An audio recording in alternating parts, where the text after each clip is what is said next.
What is up, folks? Welcome to the High Tech Podcast. It is another week of high-tech hijinks, fun, technology, learning development, and whatever else we decide to talk about today. Sometimes it's movies about possessed tires. It happens.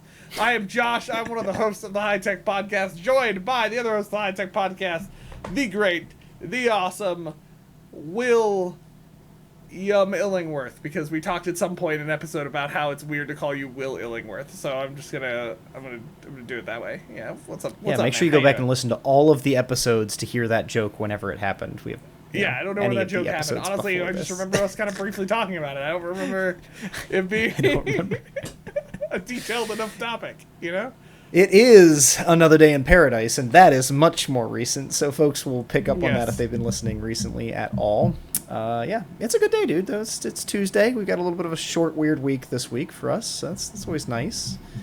To have a little holiday and little things. Do anything this weekend? Is that, I don't know. Do you have off both Thursday and Friday? I have off Thursday. I do not have off Friday. And actually, my boss and I were both bemoaning the fact that on Monday we're like, dang it, we should have taken off. And it's great when your boss joins you. So your boss is like, ugh, I could have used a 4-day weekend. Well, we got off. They gave us off on Friday just for funsies. They were like, that's awesome. And then I took off Monday because we're going to the beach for a little bit this weekend. So I was like, ooh, 5-day weekend. Going back to work on Monday. Yeah, that's kind of my move right now. You need that. By right now, I just did that. You know, that's basically it. There was no specifics. Yeah, that's the vibe. Tomorrow is as I call it, well, I haven't actually really hard termed this yet, so I guess I gotta work on that. It's either a Friday or a Friends Day. Friends Day. I like Friends Day. Tomorrow's a Friends Day. Yeah. Okay, but I say that because like I had a title and then I definitely didn't. Like I clearly had not thought that through at all. I would call it Fredness Day because in my head, anytime I say the word Wednesday out loud, I say it in my head Wednesday because that's how it's spelled, right? Like it's one of those I'm weird things. Life must be hard for you sometimes. That's only sometimes. You want another one? February. Every time I say February, I think in my head February, like brewery. Like I say the B-R-U-A-R. Brewery. February. I don't know how I do it because I, for a long time, just misspelled February consistently. Without the other R. Like where you just, those words that you spell so inconsistently wrong that you just get used to spell check auto-correcting them? You know what I mean? Like where spell check just now spells it for you. Talk about cognitive offloading from an episode recently. Go listen to that one. It was good. That's some offloading. Anyway, okay, enough of that fun craziness. One more fun craziness side thing. I told more people about the movie Rubber. I don't know when we talked about it. We talked about this in a recent episode, folks. 2 or 3 episodes ago. Movie Rubber. I want to share a fact I learned, Will, in the weeks in between us talking about Rubber and sharing it with other people. Okay? Hold on, I need to find this real quick. What was Rubber's Rotten Tomatoes score? Rubber. Oh gosh. The movie. And now it has me curious about which episode that even was. I think it's got to be since 199. I think it was in the last It was in the really last recent. 3 episodes. It's got to be like at least the last 2 episodes. Exactly. Now folks, what's really exciting as I figure this out is if you head over to High Tech Podcast's YouTube channel anymore, we now have all the chapters and things in every episode. Josh and I have figured out through AI, thank you AI, how to put in AI figured it out. Yeah, right.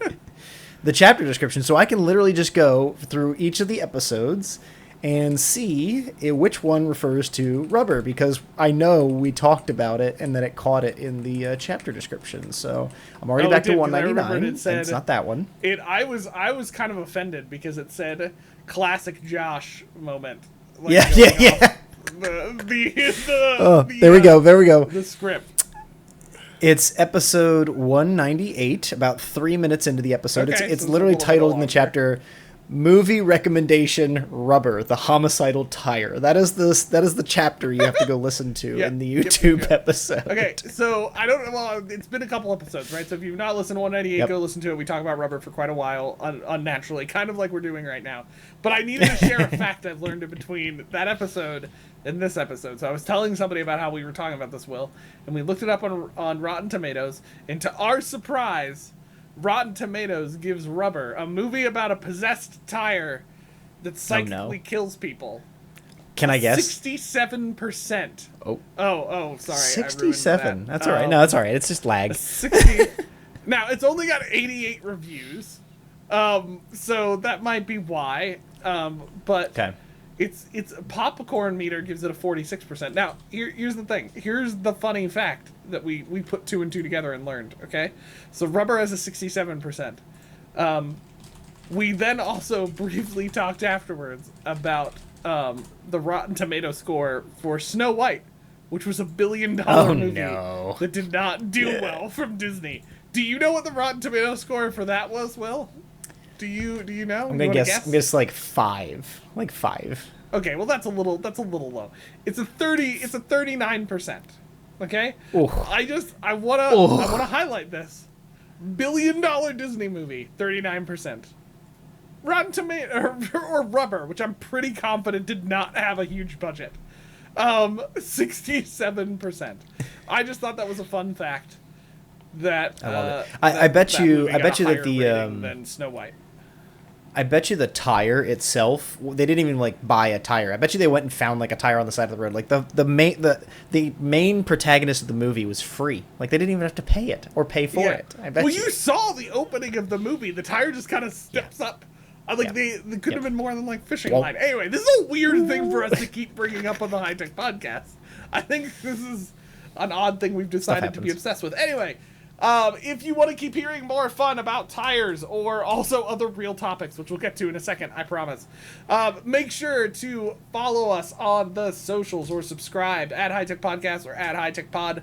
Find us on all of your favorite podcast platforms, including YouTube. Please go subscribe to us on YouTube. We've gained a couple subscribers in recent weeks. Continue that trend. That would be great, so that we know you exist. And you can check out all our cool stuff, like our fun clips and the episode pages and stuff. It's the whole thing. Just go check it out. If you'd like to get in contact with us and would like to be on the podcast, would like to let us know what you think. You're a diehard fan of Rubber and you want to talk to us because you found 2 other humans who feel the same way. Or at least one, I guess. I don't know. Will's never watched the movie Rubber. Maybe we need a watch party, you know? We should do a watch party. Email us at inbox@hightechpod.us. If you would like to be a part of a watch party of the movie Rubber, I'm going to commit something for Will and I here. If we can get 30 people, if 30 people are listening to this podcast and would like to be in a watch party for the movie Rubber, that's you let us know at inbox@hightechpod.us. If we get 30 people who tell us they'd like to be a part of a watch party for Rubber, this is the one moment I've been wishing we have no fans. If you I'm gonna take this promise further though, Josh. Like, we're recording this episode 202. I'm just joking. No. It's June 17th, 2025, right? And we're not really popular right now, but let's just imagine this episode lives on 5-10 years into the future. If in 5 You're years, making a long-term promise right now? Is that what's happening? Within the next 5 years, by the year 2030, if 30 people ever show up in the inbox at hightechpod.us saying they want to do a Rubber watch party with us, dang it, we'll do it. Like the podcast might be done by then. Who knows? We might be millionaires. We do it. What kind of commitment are we doing here? Like, okay, like let me. We're gonna play this out for a second because I got more questions. Okay, like what if? Okay, 10 years from now, it's not that we've had 30 people at once. It's that over those 10 years, we have 10 years, 30 emails. Are we gonna reach out to somebody who reached out to us 5 years ago? I think it's a 5-year limit. Is that? I think it's a 5-year limit. This has to. So if it happens, if the 30th person shows up in 2031, no good, no go, But if 30 people over the next 5 years write into the inbox at hightechpod.us and say they want to do this watch party with us, then dang it, we got to do it, I think. I guess this is possibly the dumbest Josh thing is I've like, ever done. I don't want to. This is a vibe, I guess. It's fine. This will be how the High Tech Podcast, like Patreon or Discord, finally gets started. Like it's yes. So that we could get this. Yeah. Now, if you really wanted to power play this, you really want to make this happen, you share this episode on Petago.me and see how many people from Petago.me would also engage. Just I may or may not be setting myself a reminder for next week. Okay. Also, a reminder, we have a website where we do not do watch parties, but you can find episode pages for every episode that we have done at hightechpod.us. Check that out. We always link to fun things, especially recently as we've been talking about AI and different stuff. We've linked out to resources we've used. We've linked out to things we've done, and different deals and things you can check out. So make sure to go to hightechpod.us to check that out. Okay, Will. So, I'm going to set up one thing for us, okay? And then I'm gonna let the Illingworth out of his cage, if you will, or I'm gonna roll the tire out of the spot. However you'd like to describe this, okay? No. So, this episode has gone through an evolution of different ideas, one might say. Hopefully it turns out well and not like some of my favorite video games have turned out after they've changed different ideas 5 billion times. Here's looking at you, Dragon Age. Freaking jerks. Anyway, okay, so I just watched a video and I will take it's fine.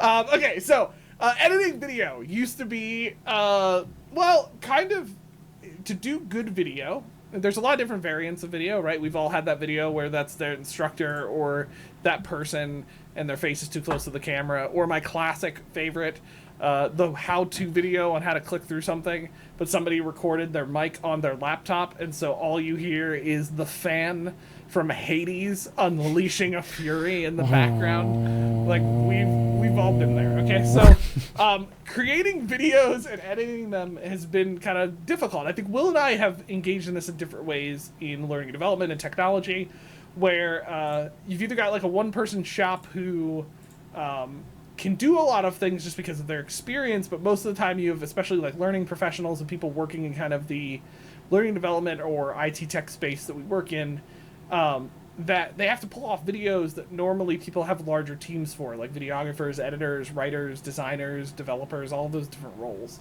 And Will and I wanted to focus today on how AI is changing that game a bit. We've talked a lot about image generation. We've talked a lot about other AI uses. We've talked about our opinions on AI. We've shared a lot of different things. Soon, we will be having a competition to see if Will and I can recognize AI-generated images. But we've not really talked a lot about video AI stuff and how that helps bridge the gap. And so we want to talk a little bit about that. Now, Will, you have a lot of experience with this, both on doing it, but also having to do video editing before AI. So kick us off here. What's your take? What's kind of your thoughts on bridging the gap with AI in video generation or video editing, if you will? Well, and I don't know if anybody remembers, but a little something happened in 2020 that made almost every single instructor in the world a professional videographer. Now, that's not, that's a little bit of an exaggeration. But, like, in 2020 and with COVID, everybody bought a webcam. Like, Logitech stock must have gone through the roof.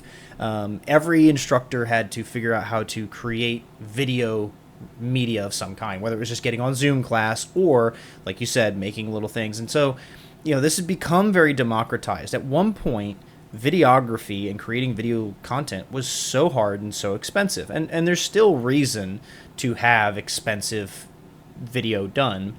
But like you said, when you're a learning professional, I think we all know we very rarely have a big budget. We are always the ones stuck with the free tools or the freebies or whatever that, don't always get us over the line. My very first experience with that was in higher education, needing to do just an image edit, and I was like, I can't afford Adobe. Let me go find that free image tool for Linux called GIMP, and I had to like use my personal computer that had Linux on it to download this software to use it. I don't know if GIMP's on PC or not these days or whatever, but like, that's the thing we do, right? And so when I started back in the day, my very first higher ed job, I was growing into being more of a technologist than just a learning management system administrator. And so I had to work more with the faculty, and what they were always asking for was video content. Very few of them wanted to or knew how to use a webcam to just record themselves or do something, and they always wanted to see their slides at the same time, or they wanted media involved. They wanted hyper media. It wasn't just like point and click and put something up. And that's where I was fortunate to have support and have the equipment to like learn to use a real video camera and learn to use Adobe Premiere Pro and learn to use all these tools that could integrate stuff. But the big problem back then was and why it was maybe not my boss's favorite responsibility of mine. It took a lot of time. It takes all the time to record. It takes all the time to edit. It takes all the time to render and then to upload. Like video is a very time consuming practice. And I will never admit or confess to being good at it. Like I still remember some of my first videos were just like ugly.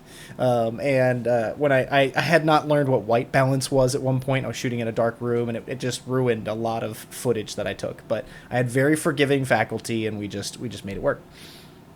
But you just estimate, right? Like my salary at the time was really low, but still, that's expensive. If one video or one unit, right, of video instruction takes a week to produce, that's a week of my salary that's not going to the systems, to tickets, to other instructors, right? You get very, very focused on one person. So, that's why I know for myself, I was that one-stop shop. We eventually got another team member who was very good at editing, had a background and a desire in doing it, and had come from doing it at another institution.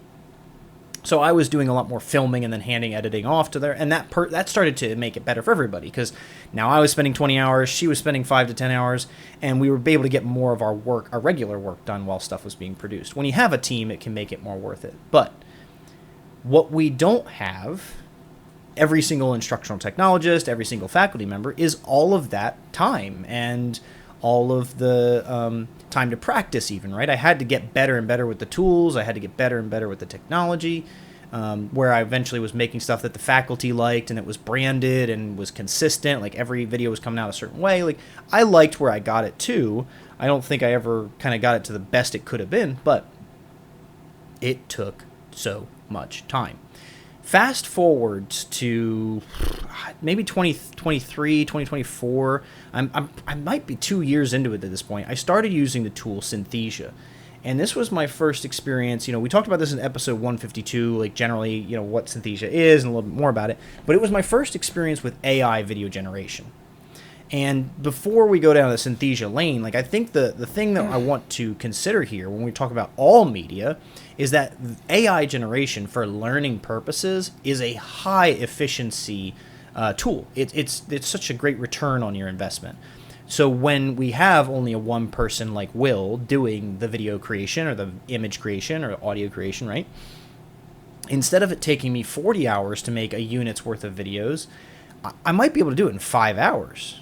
10 hours. The big thing that goes into AI generation across all of the different media type is a plan. Planning takes time then with this. Mm-hmm. But once you have your plan together, it's pretty straightforward to actually use the tools to create media. Now, I don't know, Josh, does your team still do media development? Like, have you moved away from that, or is it more in the hands of the faculty? Yeah, I mean, so for the exact reasons that Will said his boss didn't like him doing this is the reason it died. To the point that the media room Will did it in, eventually became a person's office a couple of years ago. Isn't it right? So the media room it's not yours anymore. Died. No, well, I mean, we're not there anymore. We moved down a floor, so now it's nothing. It's just, it will be a classroom eventually. But no, so yeah, no, we don't do a lot of media production, right? So like the way media production Will was talking about was getting done, it took a lot of time and it didn't fit well into the course production process at the time, right? And so Yeah. When we went through the thing that happened to my team, what I've referenced on the podcast several times, where we had to build over 100 courses in a year. Whoops. Pause for pour one out for the friend next to you, that type of vibe. Light a candle. Light a candle in remembrance of the fallen soldiers. When we had to do that, right, we were presented with an issue, which was video production had already started to stop happening nearly as much because the person who was editing for Will was also an instructional designer. And so she did not have time to continue doing it at the scale that we were doing for courses. And let's be real, when I came in, I did not have a desire to do video production very much. I was busy setting up other systems in the LMS at the time, and then eventually becoming a manager. And so there was no way it was going to happen, right? So eventually it kind of died off.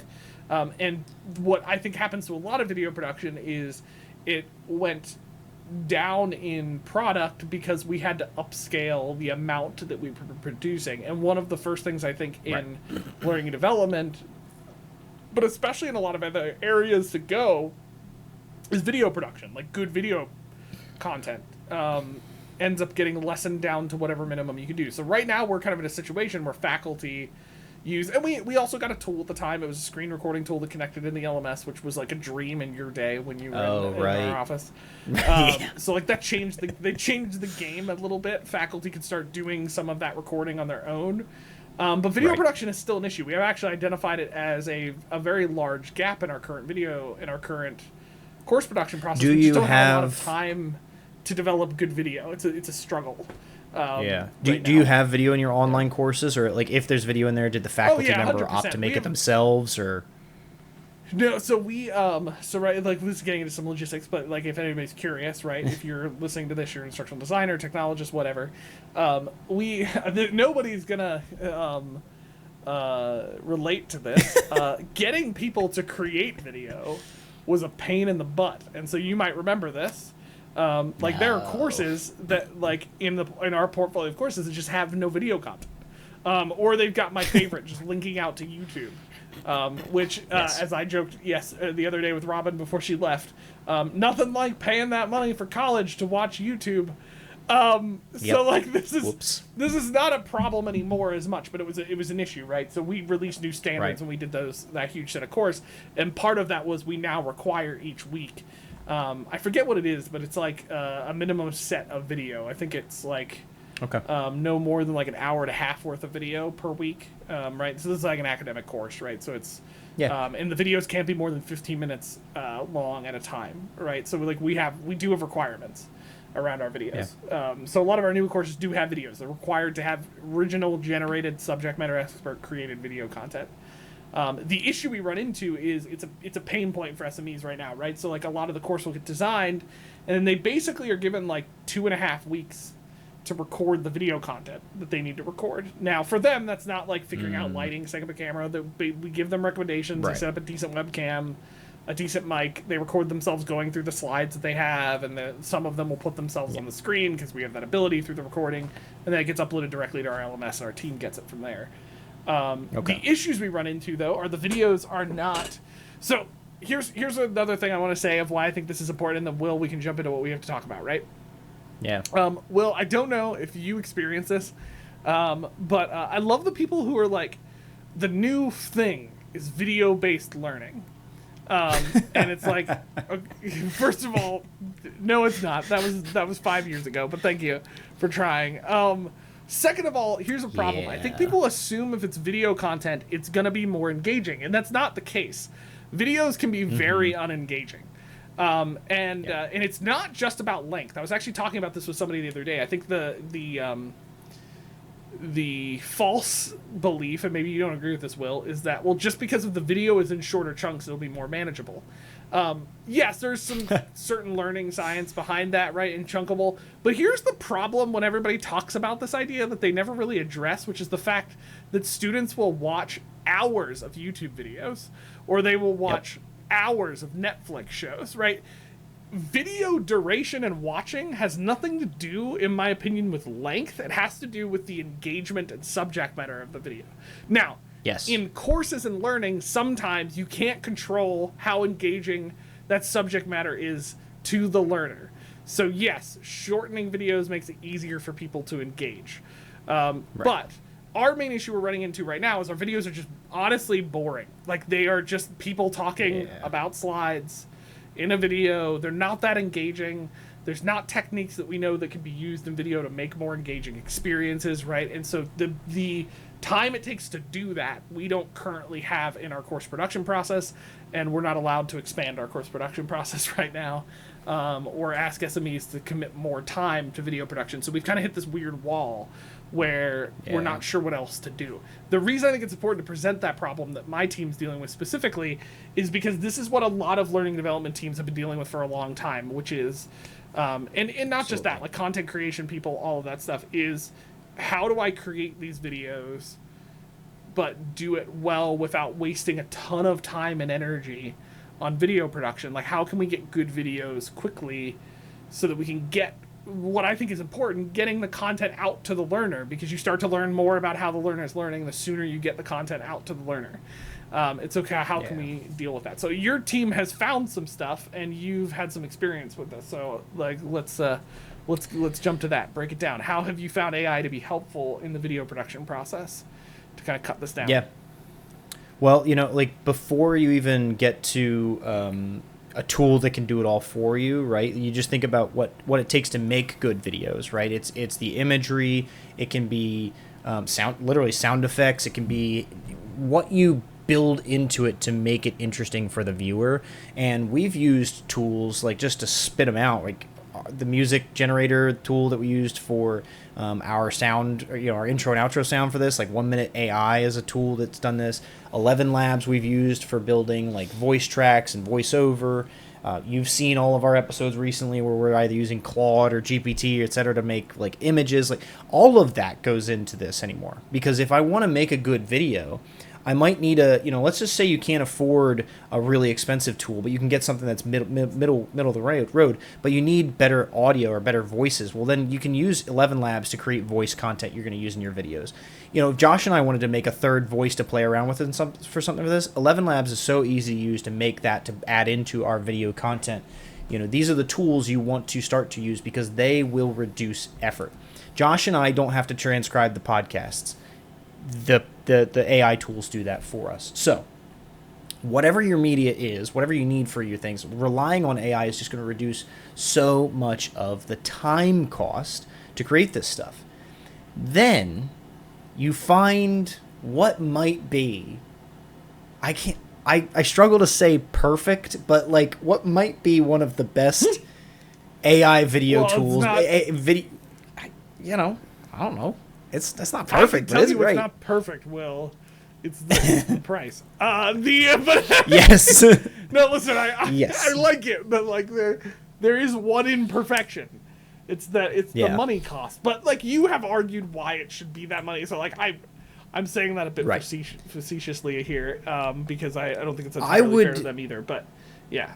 I would say, before we jump into looking at Synthesia and what it's capable of doing and how it works and how quick it is at what it does, Josh's point about cost is maybe the biggest barrier for AI video generation. It is a costly tool to create, right? When it comes to AI video generation, AI avatar generation, they have to pay their avatars, right? They have to pay these real humans to do all the work to create the avatars in the first place. Who knows what's happening in the background of like licensing and stuff for those kinds of things. But the beautiful thing about it all is that if you think about how much it takes to make a Super Bowl commercial, and that's just ridiculous because there's billions and millions and millions of dollars, but it's 30 seconds, and all that goes into one of those things is real actors and real script writers and comedians and voice crews. And you know how much goes into a commercial. All of the techniques involved in all of that is available to you in Synthesia without the team. So I myself, one person, can drive this. So if you can think about what you need to do with the quality of video you have to output and how many videos, Synthesia's it. You can't beat the cost, really. But if you're going to make 1 to 5 videos, it's absolutely too expensive. You don't need it for 1 to 5 videos, right? Like, just make your faculty member make their own videos. But once you've found that you need scale, like if your team decided you were going to put, instructional content in every single online course, and you just don't have the faculty who are going to make it, or it's going to be consistent or whatever, right? Like, Synthesia is the only way you could do it. It would be consistent. You could have a cast of avatars. You could have a cast of voices, all that kind of stuff that you can make a brand across your entire, academic institution or corporation, right? And it would all look consistent from the get-go. So that's why I think the cost is worth it. But now, let's jump in. Let's do a little screen sharing, and we'll see what it looks like to build these kinds of things, right? So I've got Synthesia on screen here. This is a Side note, free version. Decided we need a sound effect for screen sharing. For screen sharing? Just a side note. I feel like we need like a I don't know, whatever floats your boat. That's something. a thought. Oh, we turn to AI. Go use 1 minute AI and make a sound effect for us or something. So as you can see with what's on screen right now, and folks, if you can't see, go over to YouTube or Spotify and watch the video. If you're just listening, we'll do our best as always. But they have tons of templates on screen. You can at least already see. Yeah. We see 1, 2, 3, 4, 5, 6 different avatars on screen already. 7 down here. Alex, I know that name, that avatar's name. But in a moment, we'll see even more. Up at the top, you can make a new template just from scratch. You can use an AI video assistant to make the video for you. You can do AI dubbing now. You can import a PowerPoint video and have the slides just turned into a video directly for you. Now, this is behind a paywall, so I won't get to show this off today. But if you wanted to use an AI video assistant, I do use this in my day job, and it's awesome. I can give it, as you see on the left there, a little bit of information. Who's the audience? What's the objective of the video? What's the tone? I can upload like a script or some supporting documentation, right? It's demonstrating that, showing that video on screen, and then it generates the full video from there. I did this once for a passwords requirement course or video, and we have a policy that is our password requirements. I uploaded the policy into the system. I gave it some goals, some tones. I told it which avatar I wanted. I hit play, and my SME loved the video. She's like, we gotta fix a few things here and there, but the content was right. It used the policy. It used all the policy content to create the script and to create the flow. So nothing was nothing was outside of our policies. Nothing was incorrect or inaccurate because it was using my source material. Super, super powerful, because then I've created the video in about 5 minutes. It takes me, depending on the length of the video, but if it's a short one, it takes a few minutes for it to buffer and process it, but that's really easy. Now, starting from scratch, now I just have this chance of like, all right, for free, or I can use any of these templates. You'll notice if I hover over to somebody, I get a create with AI button. So if I haven't done it from that front page, I can be looking at these like, oh no, you know what? This is the one I want. Let me create this with AI, and I can go down that route. Again, not available to me right now because of my freebie, but I'm just going to go with this top one, right? I really like this one. It's a nice setting, and you'll see that some of these avatars just kind of stand there. This one's like cool. It's nice. It's chill. The avatar is sitting in the content. Okay, so we might not look exactly as we did when we started this episode, but technical issues aside, there's no way to funny do the like little I've been wearing this shirt the entire time. I don't know what you're talking about. It's like the gold dress, blue dress, or whatever, right? It's the shirt that you're looking at today is what looked different from the other day. So we had some technical issues. We couldn't continue recording the other night. Here we are finishing it at a different day. That's fine. Yeah, it's fine. The people listening to the audio are like, if you guys had said nothing, we wouldn't have noticed anything. But yeah, they wouldn't have. That's why you need to go to YouTube and Spotify. Watch the episodes. So, folks, a moment ago, 3 days ago, we were talking about Synthesia and getting things set. We got to this point, right, of talking through some of the AI options, some of the features available, and we were about to dig into what it looks like to actually make a video. Now, what I had finished saying was pretty much AI can do most of it for you, and then you can tweak. I don't have those AI expensive features in this freemium one. You got to pay up to get those things. And there's some available creator plans that aren't too bad. Like, I think that this is reasonable to consider for hobbyists, podcasters, solo, like freelancers and stuff like that. Like, I think there was like $18 a month or something like that. It was not too bad when you're looking at some of the creator plans.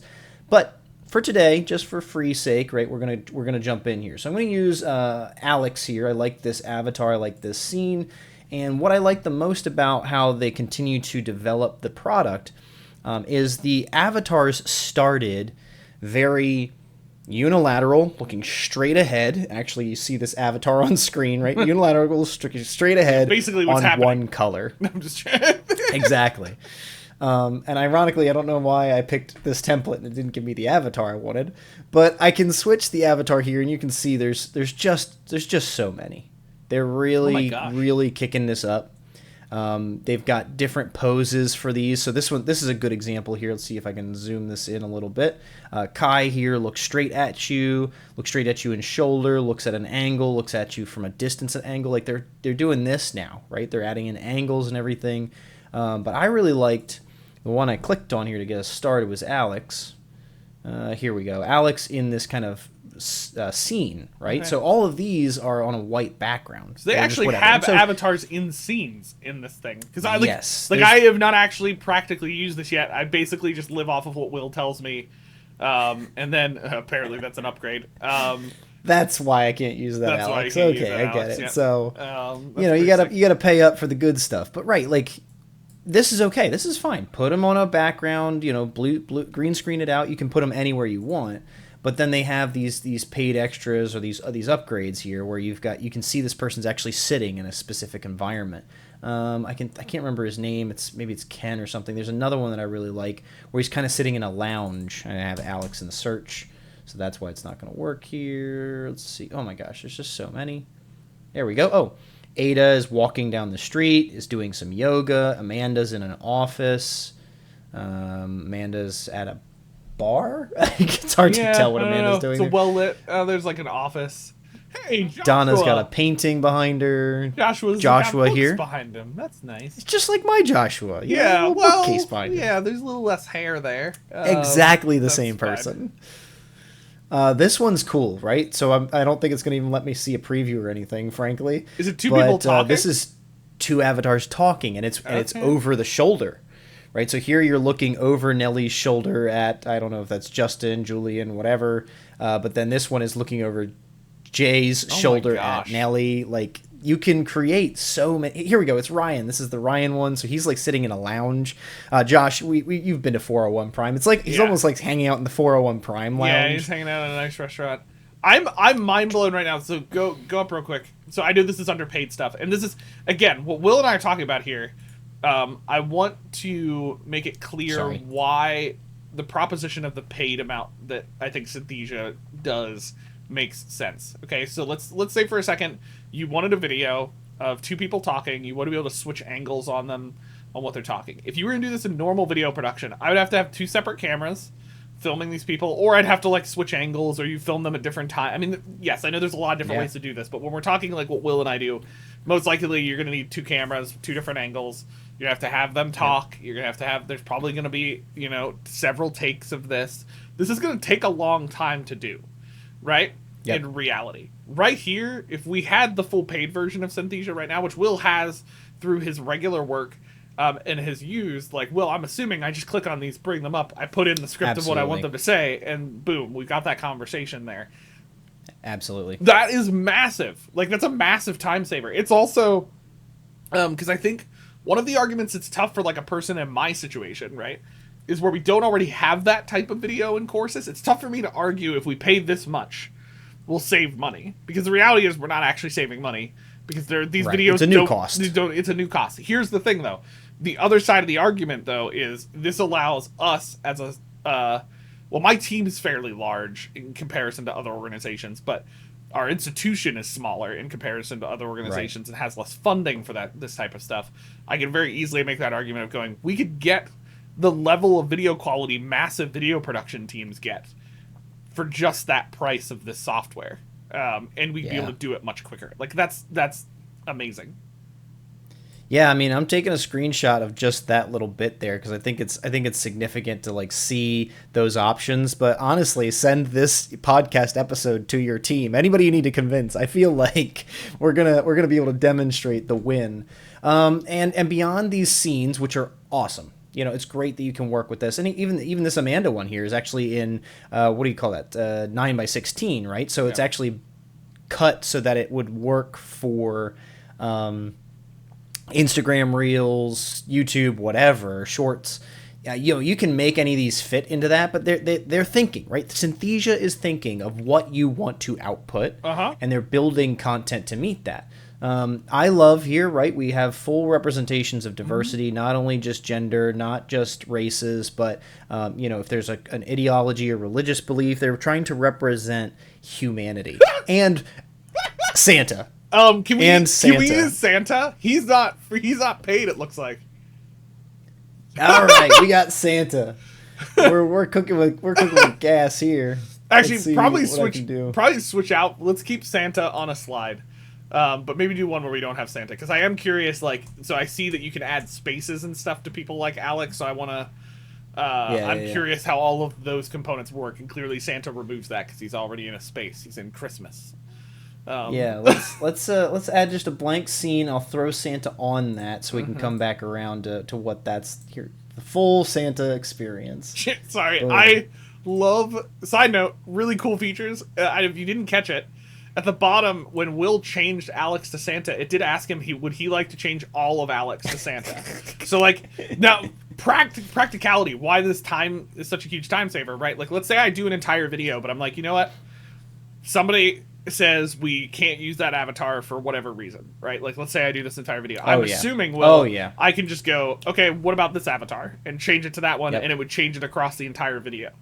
It's even trying to change Santa to Santa right now because it has changed Santa to Santa. To a different exactly. Santa. Yeah. I've done that so many times, and frankly, with my work, it's usually something like somebody gives me a script or an idea, and then make me a video. So I do all this decision making. I go through all of these hundreds of avatars. What was that? Mrs. Claus. Oh, well, I gotta throw her on here. Yeah. Mr. Claus. We gotta just make sure. Let's see if it'll let me do 2 avatars. I can't do that for free, but that's all right. Because that would be your workaround to do the other thing that they block behind free. I get it. It's exactly. Fine. But I'll spend an hour or two building the first video, and I'll hand it over to somebody, and honestly, every time the first thing they'll say is I don't like the person, or I don't like the voice. Yeah. That's fine. I'll just do this then. Click Juliet. Okay, Juliet's an expensive one. Great. Let's go to the top. There's probably free ones at the top. Let me try Ada. That's also an expensive one. I think it's on the symbol there, right? It's yeah. It's the lightning bolt underneath, I think, that says if it's paid or not. Isn't it? Okay, so we're looking for no lightning bolt. Oh god. Side note, Synthesia, if you're watching this, are they all lightning bolts now? Did you change too many times? Oh no, here we go. I can switch to Alex. Here we go. When I do this, not only does it change this avatar, I can change her throughout, but it also changes the voice. And then from here, what ends up happening is folks may not like the voice. Typically, it's the accent. Sometimes they want an English accent. Sometimes they want a British English accent or a U.S. accent. There's tons of reasons. But here under Alex, she has 1, 2, 3, 4, 5, 6 versions. And I like even with this that it's saying a chat or customer service or empathetic. It's more about a style. Mm-hmm. I can leave this look of Alex. I can leave this face. And then I can just completely change the voice to a new speaker. Now, who am I going to be able to change it to? I'll just try Jimmy. Oh, no, that was the avatar. Back to Alex. Keep Alex. And then voice here, I can search, I don't know, I'll try Ashley. I don't know, is that a name? Nelly, I saw one in here. All right, so it's a paid one, but you can see, I could leave Alex's face, but change the voice to Nelly. It's terrifying. So it is, it is, and you find some that just don't work, right? I will outright acknowledge there is a an equity component to doing this work. There are what I would say is more. There are voices that are from people of color, and it's very noticeable that they're from people of color. And then there are voices that are they're white maybe, or there are voices that are from regions, and it is stark when you put one on the wrong face. Yeah. It just doesn't sound right. At the same time, there's times where it's like, oh wow, that helped me, that challenged my expectations. It does sound human still. And when I say right, please don't take me the wrong way there. When you're playing with these things, and unfortunately we can't share audio with this. I already considered that problem with this experience here. But when you're playing with these voices and with these videos, sometimes you will just be able to tell that the mouth cannot make the shapes, make the effort, make the facial expressions to match the voice. I'm not saying that a white voice or a people of color's voice is right or wrong. I'm saying the match from the avatar to the voice, it just doesn't look human. So it's the reality that it can people be of different types and backgrounds and everything, we do all have kind of distinctive cultural ways of speaking, right? So like that's not saying what is right or wrong. It's about the matching of it. Oh my gosh. Right? So I'm going to keep things real simple with these. We'll get into a little actual development, right? Because this is just a great template. I don't have to do anything. Just change the text, move her around if I want her in the middle, over here, whatever. I'm going to go right to another scene, add in something else here. And while you're doing this, Will, I'm assuming in like some of the paid versions, like the Synthesia logo and stuff, you can remove off of the video, Absolutely. Right? Like you can put your own logo in and all of that stuff. Where it says logo is actually something I can overlap. Where you see Synthesia, it says upgrade to remove watermark. So building the tank, right? We're doing a little bit of an agenda here. Driving the tank, and if you're gonna have a class on tanks, you gotta have a section for shooting the tank. Dang it! Or just remove the entire agenda. That seems to be the no, And like where I look at this from like a learning and development side, like Will's laying stuff out, right? But I think what the power of this from a learning development side is so much time gets put into developing a course right now, and you're always weighing, like on our end, how much time the subject matter expert is investing with the design team on actual the written content of the course, and how much time is being expended on the video content.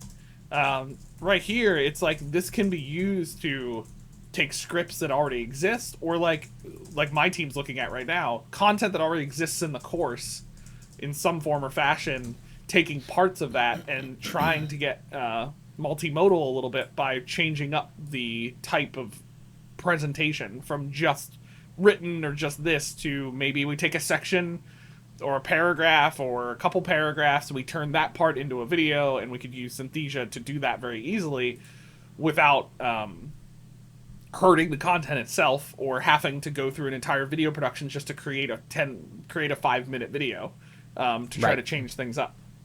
Right.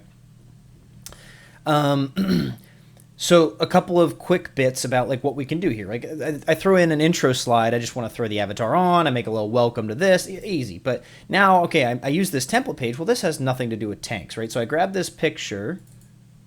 Grab this picture here, and I can... Where is the button? I think it's locked. Why is it locked?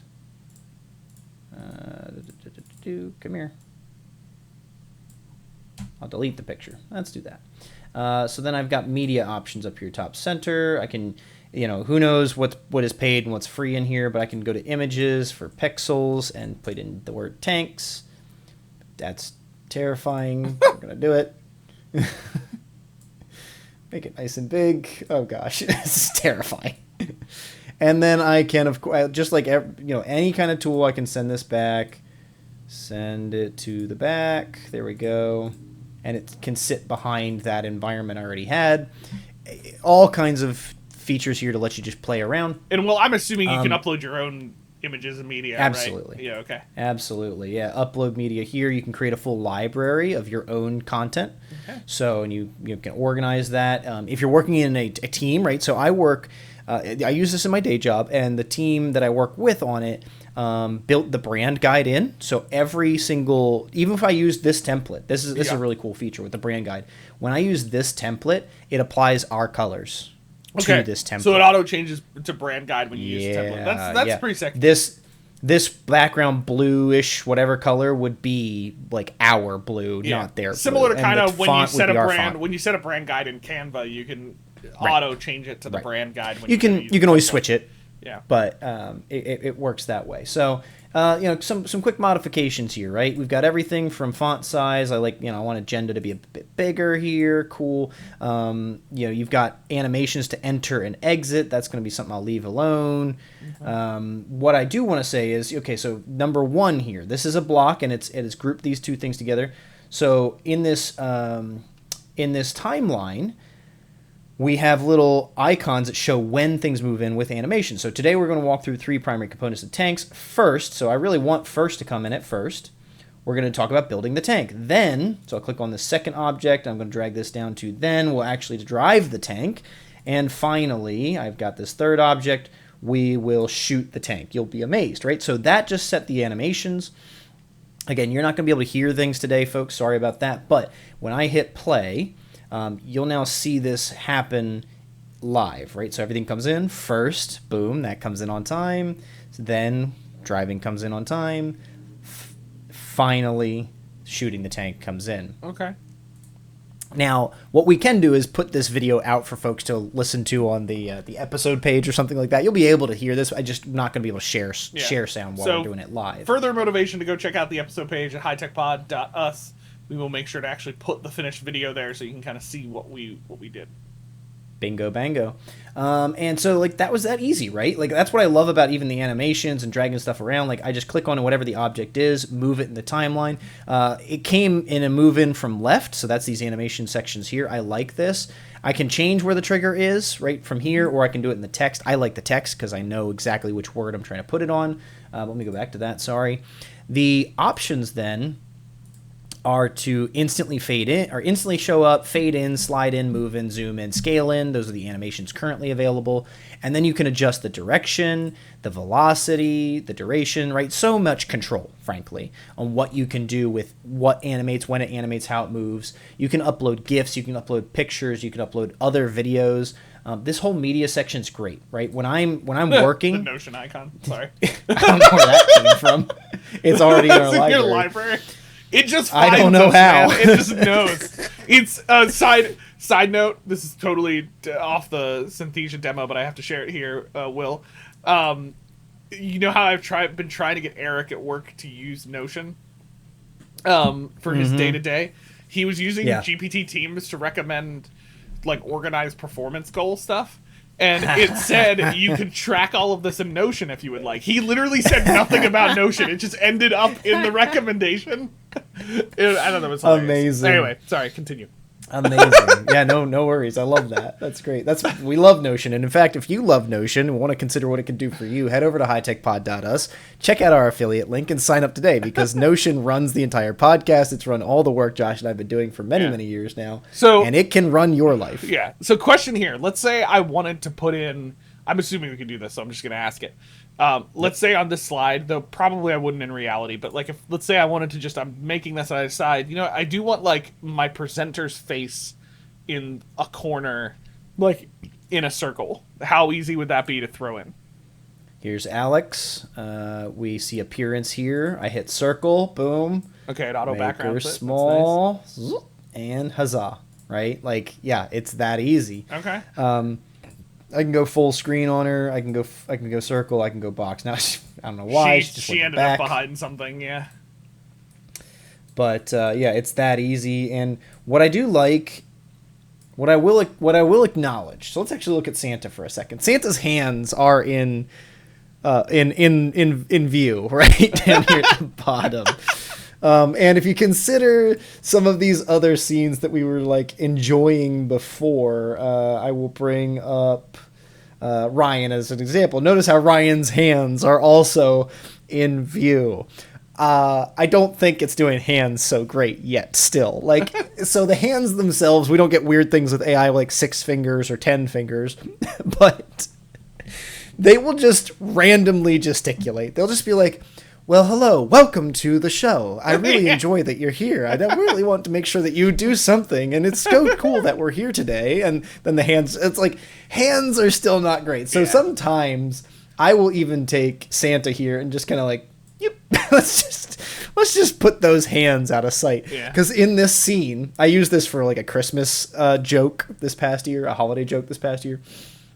In this scene, he's holding the gift, and he will just like randomly just stop holding the gift. He just pulls his hands off it, pulls it back on, pulls it back on. I see sliders and stuff. Are you able to just also like crop it? Like I know you talked about throwing it down at the bottom, but like if you wanted to, so you can like, you can slide around and control yourself as well. Yeah. So what happens on Santa if you put him in a circle? Like does it just circle with the background in there? Okay, that's I was just curious. Yeah. There you go. Here we go. Interesting. He's hanging out. He's got something to say for us. So let's just do one more scene here. I like this one. This could be a 2-avatar piece, right? You could actually have a second avatar here if you paid for it. But here we've got Z pulled in, or Je, depending on how you pronounce that. I'm going to switch this over to Alex because that's our primary. And just by changing it, it puts her into the same thing. Now I might want to adjust the circle. That's, every avatar is the original video they took is in different stuff, so they don't always fit exactly to each other. But here, like this one's great. You got a little bit of this block text. You got a little bit of an image and shape. This is just a picture in the background. There's plenty you can work with here. What you didn't hear when I played a second ago is I do have, it just starts with the default background music. There's a bunch of different songs available. You can upload your own. You can search through a whole bunch of free songs that play through the duration of the video. You can change the volume, you can have it loop, and then it goes from slide to slide. So if I have the same song across all the slides, it will play with continuity. It doesn't start the song over every slide, which is great.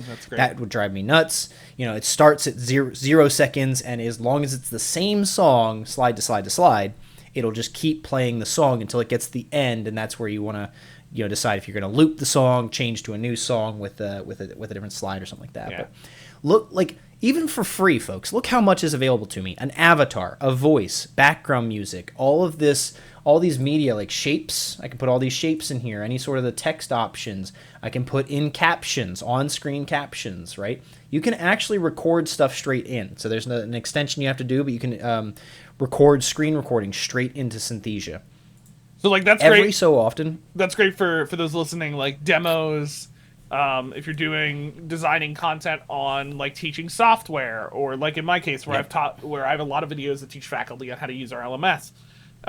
Like I record those. Sometimes I'll save them myself. Sometimes we've been doing stuff with like AI voice generation and screenshots. But all of that still takes a ton of work. The fact that I can record this directly in Synthesia and have it do the AI voiceover automatically for it is a massive time saver. For this type of stuff. That means recording pretty decently professional click-through videos very, very quickly, which is not something that's currently... I mean, there's a lot of different solutions for these types of things, so there's other stuff out there, but like this is super cool.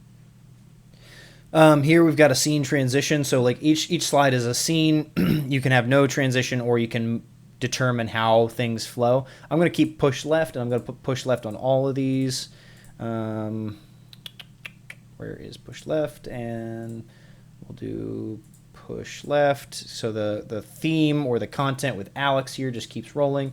And actually, that's the one I didn't want to. I'm going to change this one to a fade because we're gonna have a little sign off. Thanks for watching, and have a happy high-tech holiday. Right? So here's the bit, and make sure you enjoy your tanks course.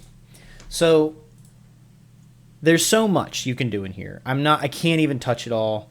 I have a lot more features, which I love playing with 2 avatars. I love playing with the scenes, things we can't show today. So you have to check that out. You have to give it a shot yourself. But what I want to make sure we have a chance to see today is the actual video a little bit. So I'm going to hit generate. I'm going to roll this out because it takes time. We'll talk over this for a bit, but we'll have the final full thing I only have 180 seconds of video generation left, for my free account. So that is what it is. But we will have the chance to put the whole thing up, whatever we create for you, on the episode page. Now, another element of this that is really, really cool. There's version control, there's collaboration, and this is a hosting platform. Okay. So I just showed you all the great things about even making the video, but now what do you do with the video? So version control. If I go in here and make edits, it keeps every single version.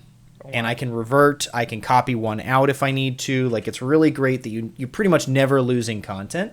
And then if you're in a team environment, you can invite your team members into there and they can work with you. I was just doing this with a colleague this past week. It's just like a Google Doc or Miro.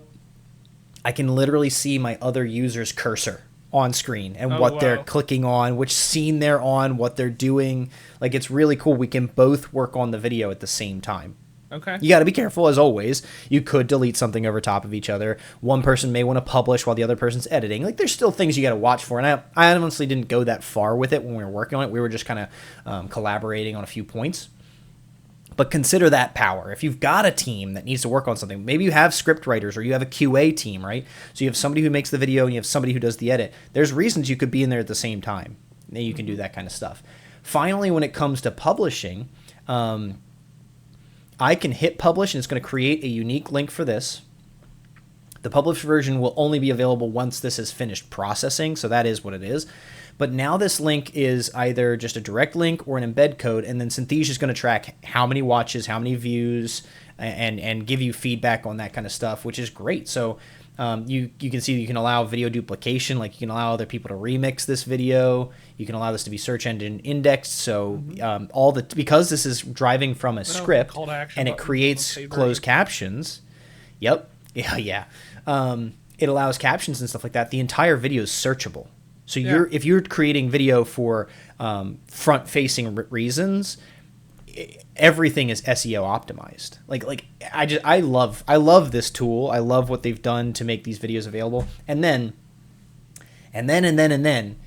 every so often I'll be building in here. I get a little question at the end. Hey, I go to download a video. It's like, what are you going to do with this video? Are you going to go ask something like, are you going to go edit this video in another tool? And then every once in a while, it's like, are you using this for a learning purpose? So I've already talked to a few folks at Synthesia, been in a few webinars and stuff. They want to continue building this towards education, where you could build quizzes and learning checks in Synthesia and then export them as SCORM. I'm confident I can export this as SCORM currently in my paid one, but I don't see that option here with this export. So it's not currently available, especially for free. But there's so much that you can do with this long term. And then you'll notice there's a translate button. They can do full translation and dubbing. The AI dubbing features a brand new thing, so you can just change the voice from English to Japanese instead of translating the voice captions to Japanese, right? So I maybe I won't even get to play this because you're noticing it does take quite some time. Yeah, and that's fine. We'll post the video to our webpage. Right. One question. We've got so much behind us. One question on video management. Does it have? This is a very practical question for myself, but I'm sure the listeners will be helpful of wanting to hear this. Does it have like video replace features? So let's say I manage this video, right, and I decide I need to do an update for it, but it's embedded across, let's say, 3 different places, right? So does it have the feature that I could edit that video and it would replace the new video into wherever it's currently embedded? Absolutely. Okay. So I'll just drag a little shape on here. That's a new thing. Hit generate. So that's going to take a new 15 minutes. That is what it is. Okay, I've got X seconds left. Now you'll notice I've got version 2. Version 1 is published. Okay. Publish becomes republish. Okay. If I hit republish and I publish version 2 out, anywhere that link or that embedded code is, the new version goes out. Okay. Very cool. You So gave me an argument that for happens, how I could get this. Sorry.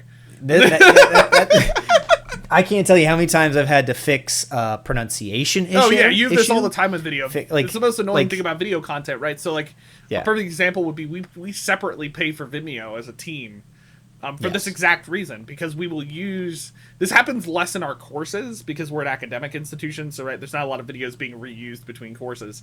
But in our training content, we reuse videos all the time, right? Like you might have a video on how to do this thing in the LMS that applies to 3 different courses, right? And so, Right. or it's also in our knowledge base resources, right? So like we embed that using Vimeo so that we can then, if we have to make an update, we just replace the video in Vimeo and it replaces it across everywhere it exists, right? So like that is a huge deal that not all video management software for some reason decides to include. So like that's super cool. Yeah, so this is Synthesia on the free side. It's capable of so much. Let's just do it. Let's hit unlock more features. Okay, starter, $18 a month. I think your biggest limit there, frankly, is going to be time. Yeah, 120 minutes of video per year. It's not a lot. But if you're, running a small business, if you've got a plan for a specific curriculum, that would be enough, to get you 5 courses, 6, whatever. You can make a scope and make a limit, and then you're done, or whatever you want to go from there. You go up to creator, $64 a month. It's 3 times the amount of content. Cool. After that, you're talking enterprise, and I know our enterprise cost is a few $1,000 a year. It's not cheap. It's not expensive in the cost of software.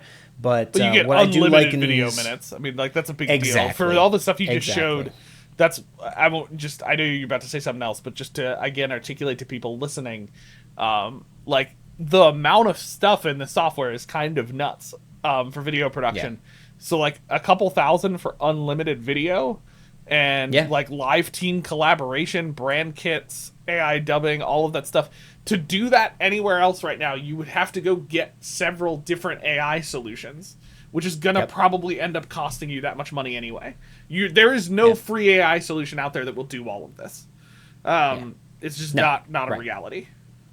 Well, and unless you build it yourself, and then it's not free. So yes, but then that's again for people listening, like the project manager in me, it's not free. You just spent however many people's salaries to make that tool produced, and then honestly upkeep it. Like so, that's the other solution here. Anyway. For editing and that kind of purposes, I went to make a comment. So if you make a comment, it tracks it at like 3 minutes, 20 seconds, and it leaves the comment on the right. So you can do version control and updates and stuff like that. Or you can have public commenting, public conversation, right? So if this is a video that's like a welcome video to an institution or to an academic program or something or whatever, people can engage with it. So there's just so many options. It really is a top-notch tool. I've enjoyed using it. Again, this episode started with me talking about the fact that I've done the stuff where I had to film everything, and I had to edit everything, and I had to script everything, and then I had to reshoot something because something went wrong, right? I will never do that again with a tool like Synthesia. I was not a fan of the avatars themselves when this started out. It's a little eerie, it's a little weird, but you know what? At the end of the day, for the value of a video, a personalized video, and I didn't even get into, there's a whole functionality set with this thing where you can set up APIs to connect to databases of user information, and I can put a variable in there that says welcome name, blah, blah, blah, blah, blah, and it will call the name from whoever this is sent to and say, welcome, William, we're excited you've joined us at blah, blah, blah. Like, you can get to that level of personalization if you have the experts who can set up that kind of data integration for it. Something else we didn't mention here either is that this is not available, obviously, in the free version, and I don't know out of the versions that it's available what it is, but you can also create your own avatars in here, right? So, like, a practical example of what I just saw recently used for this was somebody in another institution was doing a demo of Synthesia, and demo of how they've used AI to cut down video production costs, right? So they're an example of an institution who had a pretty extensive video production process and pipeline before this. It was costing them a lot of money. They cut the cost in half by getting Synthesia, and she did this whole demo video for Inside Higher Ed on doing this. She revealed at the end. Now, I knew because I know Synthesia, and I could kind of tell that was an AI avatar of her. She created her own AI avatar of herself and talked about how she actually uses that for courses all the time to create videos, because it's still her, it's her writing, it's still her doing it. She just doesn't have to record herself. It takes her less time to do it. So I know some people are uncomfortable with that. Will is even uncomfortable with a bit of that. So no, thank you. But it's a feature out there which I think is super cool. And to comment on your other thing that you said, Will, about, I want to make clear to the listeners, is you said you didn't like the avatars in the beginning. You have commented to me several times now. They've come a super long way since when your team started using this a couple of years ago. So I think that's worth mentioning. The avatars are in a much better quality now than they were when Will first adopted this. All of the faces, all the mouth, all the expressions, I think that's gotten so much better. There's still a lot of work to do with the hands. Yeah. Specifically because the gestures aren't bad. They're good gestures. That you can't control them. You can't time them. So it'll be like, hey, things are really great right now. And it's like, dude, why? Why did you raise your hands right there? We didn't need that. Like, if I could control when the hands move, it would be even better. So, folks, check it out. Give it a look. You know, we're not sponsored yet. We don't have any financial gain from this. It's just like, I use this all the time. It's a fantastic tool. Love for folks to give it a shot. There's plenty of competitors in this space. I've used a bunch of them. This is still my favorite. I'm happy to try others out. If you want to slide into the inbox at hightechpod.us and let us know if we can try your product, we'd be happy to do that. That's the wrap for today on why this is an important tool, why this is an important practice with video media. As always, find us over on Twitter or YouTube, all the social medias at High Tech Podcast or at High Tech Pod sometimes. You can email us, inbox at hightechpod.us, and our website, which has every episode with an episode page on it, including today's video, which you'll be able to watch, is hightechpod.us. All right, folks, it's a wrap on another week of Empowering Minds. Embracing tech. Cheers. Buckle up, let's ride the wave. Future's calling, tech to crave. High-tech podcast, light the way. Join the journey, click and play.